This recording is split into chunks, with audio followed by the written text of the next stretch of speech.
India versus Bangladesh test வந்து நாளைக்கு ஆரம்பிக்குதுங்க சென்னையில். இன்னி வரையும் நம்ம சேனலை சப்ஸ்கிரைப் பண்ணாதவங்க சப்ஸ்கிரைப் பண்ணிடுங்க. கமெண்ட் பாக்ஸில் கமெண்ட் பண்ணுங்கள். அப்போ தான் நம்ம போடுற வீடியோ எல்லாமே உங்களுக்கு உடனே உடனே வரும். இந்தியா வெர்சஸ் பங்களாதேஷ் டெஸ்ட்டு வந்து சும்மா சாதாரணமான எடுத்துக்க முடியாது. ஏன்னா பங்களாதேஷ் வந்து ரொம்ப கான்ஃபிடென்ஸாக வர்றாங்க. பாகிஸ்தானை 2-0 ஒயிட் வாஷ் பண்ணிட்டு வந்திருக்காங்க. பங்களாதேஷை வந்து நம்ம லைட்டானா நினச்சிட முடியாது. பங்களாதேஷும் ஒரு ஹெவியான சைடு. நல்ல லெப்டன் தாஸ்னா அவர் வந்து நல்ல ஃபார்மில் இருக்கார். சூப்பரான சைடுங்க. பங்களாதேஷை வந்து நம்ம லைட்டான நினச்சிடக்கூடாது. அதே மாதிரி இந்தியாவும் சும்மா சாதாரண டீம்லாம் இல்லை, ஃபுல் ஃபோஸ்ட் ஃப்ளெஜ்டு டீம் தான் கொடுத்துருக்காங்க. ஏன்னா ஜஸ்பிரீத் பும்ரா வந்துட்டார். விராட் கோலி வந்து இங்கிலாந்து சீரியஸில் விளாட்ல, விராட் கோலி வந்துட்டார். ரிஷப் பந்த் வந்து ரொம்ப நாள் கழிச்சு டெஸ்ட் சீரீஸ்க்கு வந்திருக்காரு. ஒயிட் பால் சீரீஸ்க்கு அப்புறமேட்டு வந்து சஃப்ராஸ் கான். இந்த டீமை வச்சு தான் அவங்க வந்து ஆஸ்திரேலியா டவுன் அண்டருக்கு வந்து டீம் செலக்ட் பண்ணுவாங்க. இதுலேயே ஏகப்பட்ட பிளேயர்ஸை வந்து மிஸ் அவுட் பண்ணிட்டாங்க. ஸ்ரேயாஸ் ஐயரை ட்ராப் பண்ணிட்டாங்க. வாஷிங்டன் சுந்தரை மிஸ் அவுட் பண்ணிட்டாங்க. 4 ஸ்பின்னரு 4 ஃபாஸ்ட் பவுலர் வச்சுருக்காங்க சென்னை விக்கெட்டு. சென்னையில் வந்து பயங்கர ஹீட்டாக இருக்குது. இப்போ ரொம்ப வெயில் பயங்கரமாக அடிக்குது. என்ன காம்பினேஷனில் போகிறாங்கன்னே தெரியல. சென்னை விக்கெட்டுக்கு மேக்ஸிமம் வந்து 3 ஸ்பின்னர்ஸ் வந்து கன்ஃபார்மாக போயிடுவாங்க. ஃபோர்த்து ஸ்பின்னரும் சென்னை விக்கெட்டில் ஃபோர்த்து ஸ்பின்னரும் யூட்டிலைஸ் பண்ணிக்கலாம். கண்டிப்பாக வந்து அஸ்வின், ஜடேஜா, குல்தீப் யாதவ் இருப்பார். கண்டிப்பாக அக்சர் பட்டேலும் கண்டிப்பாக இருப்பார். ஏன்னா 4 பேரையும் வச்சு விளாண்டு தான் ஆகணும். ஏன்னா ஸ்பின்னிங் விக்கெட்டில் விளாட்றாங்க. மற்ற சர்ஃபேஸாக இருந்தால் கூட எப்படின்னு சொல்லலாம். அதுவும் சென்னை விக்கெட்டில் கண்டிப்பாக 4 ஸ்பின்னர் விளாண்டே ஆகணும். ஜஸ்பிரீத் பும்ரா 5 ஃபாஸ்ட் பவுலர் 5ஆவதாக இருப்பார். இந்த 5 பேர் தான் வச்சுருப்பாங்கன்னு நான் நினைக்கிறேன். பார்ப்போம் ரோஹித் சர்மா என்ன காம்பினேஷனில் போகிறாருன்ட்டு. மேக்ஸிமம் இந்த 5 பேர் கன்ஃபார்மாக இருப்பாங்க 11ல். பவுலிங் பாயிண்ட் ஆஃப் வியூவில் பேட்டிங்னால் நம்ம சொல்லவே தேவையில்ல. யார் யார் இருப்பாங்கன்னு தெரியும். ஓப்பனிங் வந்து ரோஹித் சர்மா, ஜெய்ஸ்வால், விராட் கோலி, சஃப்ராஸ் கான் ஆர் கேஎல் ராகுல் வந்துடுவாங்க. அவங்க 2 பேருக்குள்ளே தான் கொஞ்சம் ஹெவி காம்பினேஷனாக இருக்கும். பந்து பேக்கு கண்டிப்பாக வந்துடுவாருங்க. மற்றபடி அந்த பவுலர்ஸ் 5 பேர் வந்துட்டாங்க, 10 பேர். இன்னொரு டீமில் வந்து கேஎல் ராகுலா சஃப்ராஸ் கானாங்கிறதுக்கு தான் வந்து ஃபைட் நடக்கும். அவங்க காம்பினேஷன் வந்து எப்படி எடுப்பாங்கன்னு தெரில. அது இந்தியன் டீம் காம்பினேஷனை பொறுத்து தான் இருக்குது. அடுத்தது வந்து நம்ம மெயினாக யாரை பற்றி பேசணும்னா ஒரு 3 பிளேயரை பற்றி பேசலான் இருக்கேன் இந்த வீடியோவில்.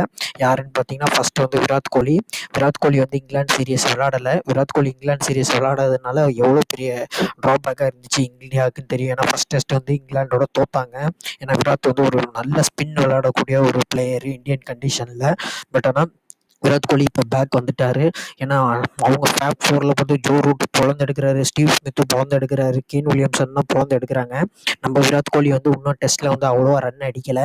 அவர் விராட் கோலி டெஸ்ட்டில் ரன் அடிக்க ஆரம்பிச்சிட்டாருனாலே அது வேறு மாதிரி போயிடும் அங்கே டாக்கு. கண்டிப்பாக இந்த 2 டெஸ்ட் சீரிஸ் நியூசிலாண்டோட சேர்த்து 5 டெஸ்ட் சீரிஸ் இருக்குது.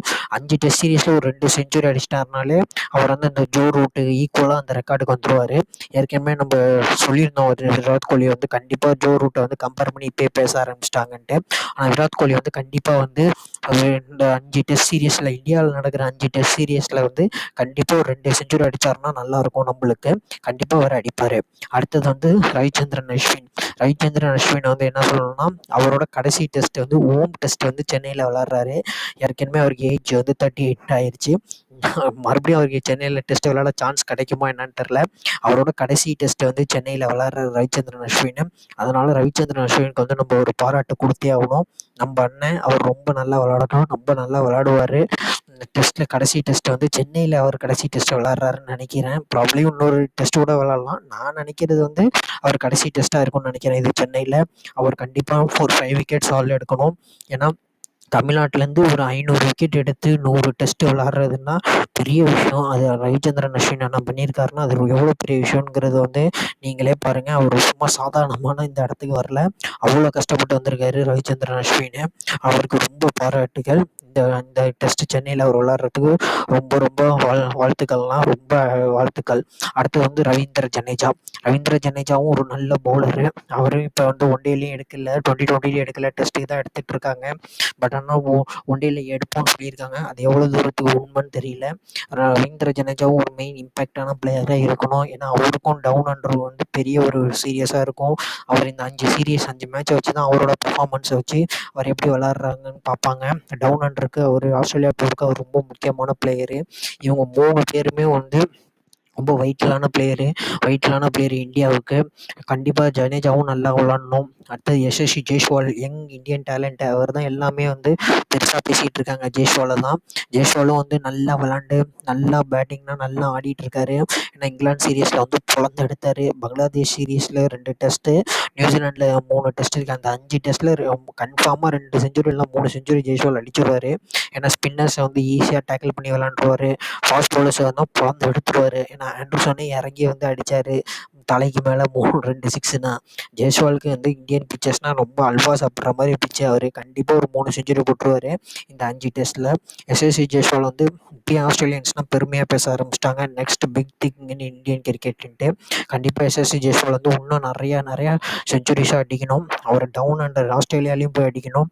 அவருக்கு அந்த ஆஸ்திரேலியா போகிற சீரியஸ் வந்து ஆஸ்திரேலியா போகிறதுக்கு முன்னாடி இந்த சீரியஸ் வந்து ரொம்ப வைட்டலாக இருக்கும், ரொம்ப இம்பார்ட்டண்ட்டான சீரியஸாக இருக்கும் எஸ்எஸ்சி ஜெய்ஸ்வாலுக்கு.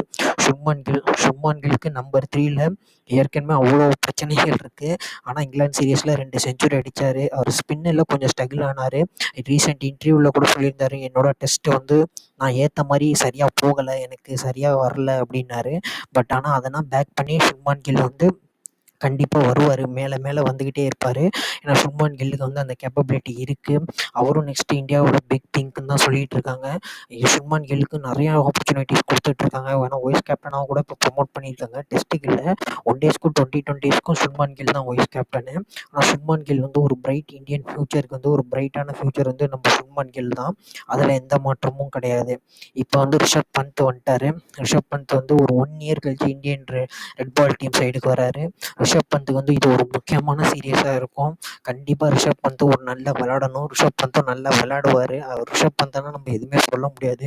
ஏன்னா அவர் ரெட் பால் எப்படி விளாண்டுருக்காரு, ரெட் பாலோட அவரோட இது எப்படி இருக்குது, ரெக்கார்டு எப்படி இருக்குன்னு நம்ம எல்லாருக்குமே தெரியும். ரிஷப் பந்தனா நம்ம வந்து எதுவும் சாதாரணமான நடத்திட முடியாது. ரிஷப் பந்தனா பொழந்து எடுத்துகிட்டு ரெட் பால் விக்கெட் கீப்பர்லேயே அதிக செஞ்சுரி அடித்தது வந்து ரெட் பால் கிரிக்கெட், டெஸ்ட் கிரிக்கெட்டில் ரிஷப் பந்த் தான் இப்போ இருக்கார் இந்தியாவுக்கு. ரிஷப் பந்த் அதனால் நம்ம எந்த குறையும் சொல்ல முடியாது. ரிஷப் பந்த் வந்து பிரித்து மேய்ஞ்சிருவாருங்க. மற்றபடி எல்லா டீமும் இதே தான். கேஎல் ராகுலா சர்ஃப்ராஸ் கானா என்னன்னு தெரியல, அந்த டீம் வரும்போது தான் தெரியும். என்னமோ கேஎல் ராகுலை தான் பேக் பண்ணுவாங்க. ஏன்னா இங்கே ஆஸ்திரேலியா சீரீஸ் வர்றதுனால கேஎல் ராகுலை தான் பேக் பண்ணுவாங்க. கேஎல் ராகுல் வந்து ஆஸ்திரேலியாவில் விளாண்ட அனுபவம் நிறைய இருக்கிறதுனால கேஎல் ராகுலை தான் பேக் பண்ணுவாங்கன்னு நினைக்கிறேன். பட் ஆனால் எப்படி போகுதுன்னு தெரியல, அதை டிசைட் பண்ணி தான் பார்க்கணும். எப்படி ரோஹித் சர்மா 11 எடுத்துகிட்டு போகிறார், ரோஹித் சர்மாவும் கம்பீரும். ஓவராலாக சைடு வந்து சூப்பராக இருக்குது. பார்க்கலாம் ஃபஸ்ட் டெஸ்ட் வந்து எப்படி போகுதுன்னுட்டு.